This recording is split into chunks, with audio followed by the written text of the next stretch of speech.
Are you masturbating too much? 6 signs the answer might be yes.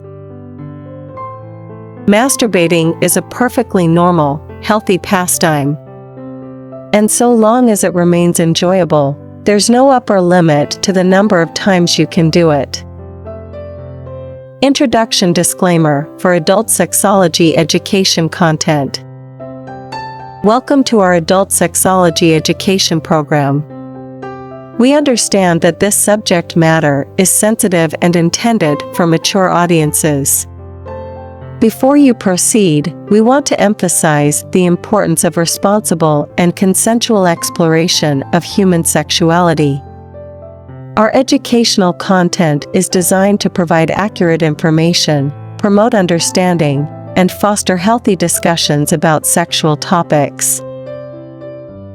Please be aware that the content you are about to engage with may include explicit language, depictions, or discussions related to sexual anatomy, relationships, and various aspects of human sexuality.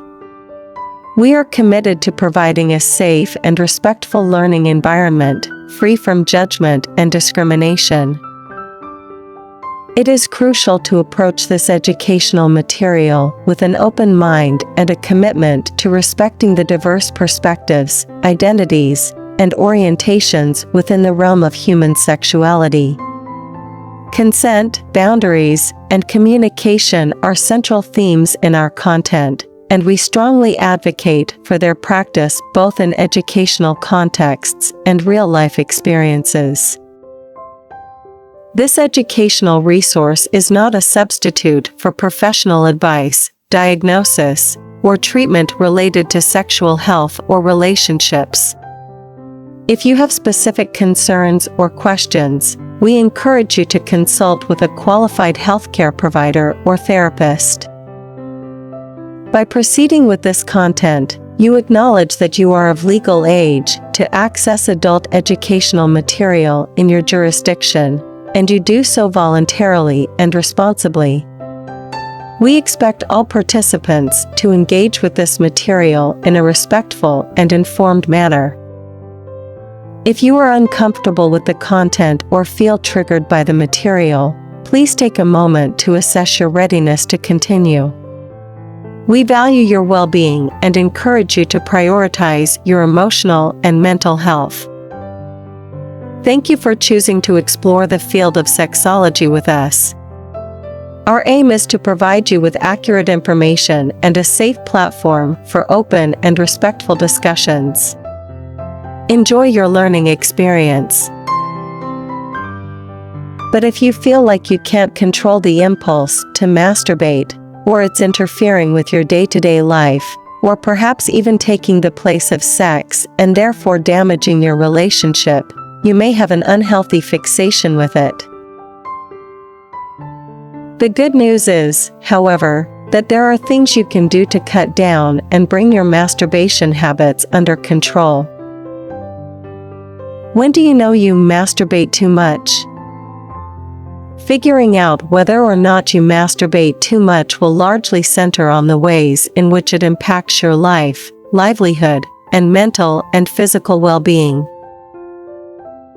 In other words, the number of times you masturbate is only a small part of a bigger picture. You could only masturbate a few times a week, but that could be a few times too many if it has serious knock-on effects for your personal and professional life. Meanwhile, someone else could masturbate 5 or 6 times a week, or more, and be perfectly happy and healthy. Here are 6 surefire signs that you're masturbating too much. 1. You've got masturbation on the brain 24/7. Can't stop thinking about masturbating? Got the urge to do it as soon as you wake up? Is it distracting you from your work or studies, and all you want to do is go home and be alone with yourself and Pornhub?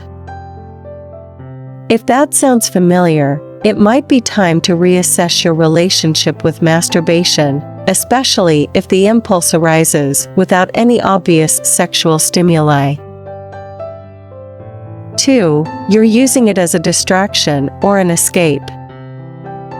Being consumed by the urge to masturbate is one thing, but if you're actively using it as a means of escape, it could suggest that all's not well with your life in general.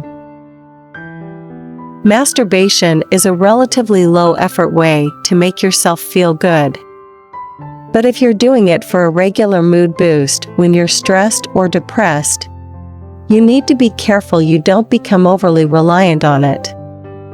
If you do, it could stray into the realms of compulsion or addiction. 3. You're doing it at inappropriate times or in inappropriate places. Masturbating in the office or in public would indicate a lack of impulse control and suggest that your relationship with masturbation has become a compulsive one.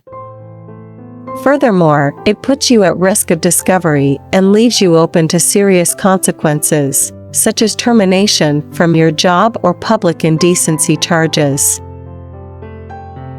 4. Your professional and/or personal life suffers. If you're late for meetings, missing deadlines, or tired and sluggish because you were up late giving yourself a hand, it might be time to admit that your masturbation habits are out of control. Likewise, if you're skipping quality time with friends or family to instead spend it alone, or prioritizing your free time for masturbation ahead of other hobbies and pursuits, it could point to a problem. 5. Your sex life suffers. If you masturbate using the same stimuli, i.e. specific hand movements, speed, lubricant, and/or a particular category of pornography, you could find it difficult to replicate this feeling during intercourse. This is because you've conditioned yourself to get off in that precise way, and that could lead to serious problems in terms of getting and maintaining an erection when having sex with a partner. This is known as porn-induced erectile dysfunction, PID. 6. You're experiencing physical pain. If you're masturbating so much that you're causing yourself pain or damage, take that as a huge, flashing sign that you need to slow down. Typical masturbation-related injuries range from the mild, such as skin chafing or swelling, to the serious, including Peyronie's disease, which is a buildup of scar tissue that causes curved and painful erections. How to stop masturbating too much. Masturbation should be a pleasurable, safe, and guilt-free activity. But if you're struggling to resist the urge to masturbate, or if it's impacting your wider life, there are things you can do to cut down. Try to reduce, or stop altogether, your porn-watching habits. Consider using a browser extension or smartphone app to block adult content. The accompanying warning may snap you out of the headspace and help you stay in control. Avoid spending time in the rooms where you masturbate most. Don't relax on your bed, for example, where the urge could strike. Instead, spend time elsewhere in your home, or in communal areas if you share with other people. Look out your running shoes or hit the gym. Not only is exercising good for your mental and physical health, but it also releases the same endorphins as masturbation, while burning the energy you'd otherwise use to masturbate. Limit your alone time. Fill your calendar with activities so that you're not spending most of your downtime by yourself. See friends and family, attend sporting events, join an art class, really anything that gets you out and mixing with people. Join a support group. Accountability is massively important when it comes to changing your behavior or developing a new mindset. A support group of like-minded people can provide this, while also offering advice based on their own experiences. Speak with a professional. If you want to develop a healthy relationship with masturbation, The best thing you can do is talk things over with a professional who specializes in sexual health. They'll help you get to the root of your problem and provide tried and tested recommendations to overcome it.